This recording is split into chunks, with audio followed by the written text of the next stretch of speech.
اللہ اکبر، نعرہ تکبیر، اللہ اکبر، رہا کرو رہا کرو عمران کو، رہا کرو رہا کرو رہا کرو عمران کو، رہا کرو رہا کرو رہا کرو عمران کو، رہا کرو رہا کرو رہا کرو عمران کو، رہا کرو شرم کرو حیا کرو عمران کو، رہا کرو پاک وطن میں صف در صف I S F I S F, پاک وطن میں صف در صف I S F I S F, پاک وطن میں صف در صف I S F I S F, ذرا زور سے بولو آئی ایس ایف، للکار کے ہے تاریخ میں اتنے بدترین ڈکٹیٹرشپ، بدترین مارشل لا میں بھی وہ نہیں ہوا جو آج ہو رہا ہے۔ تو اس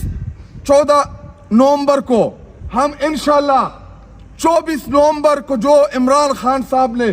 کال دی ہے اس مناسبت سے منائیں گے، اور 24 نومبر کو عمران خان صاحب نے جو کال دی ہے کہ پوری قوم باہر آئے، پوری پاکستانی باہر آئے، انشاءاللہ میری پوری قوم کی یہ توقع ہے کہ 24 تاریخ کو جو عمران خان صاحب نے کال دی ہے، انصاف اسٹوڈنٹ فیڈریشن کے نوجوان اس تحریک کو لیڈ کریں گے، تب تک لیڈ کریں گے جب تک ہم اپنے لیڈر عمران خان صاحب کو جیل سے باہر نہیں نکالتے، تب تک ہم انشاءاللہ تکبیر، اللہ اکبر، یہ نعرے نعرے آئی ایس ایف یہ حق کا نعرہ، آئی ایس ایف کردار کا غازی، آئی ایس ایف بیدار ہے ماضی، آئی ایس ایف کوئی یک کر دے کے آئی ایس ایف ٹکرا کر دے کے آئی ایس ایف جس نے دیکھا ہے آئی ایس ایف وہ جان گیا ہے، آئی ایس ایف وہ مان گیا ہے، آئی ایس ایف پہچان گیا ہے، آئی ایس ایف یہ راہ کٹن ہے، آئی ایس ایف اس راہ کے اندر آئی ایس ایف پولیس بھی ہوگی، آئی ایس ایف لاٹھی بھی چلے گی، آئی ایس ایف گولی بھی لگے گی، آئی ایس ایف سینوں پہ لگے گی، آئی ایس ایف سینوں پہ لگے گی، آئی ایس ایف ذرا سوچ کے بولو، آئی ایس ایف جب سوچ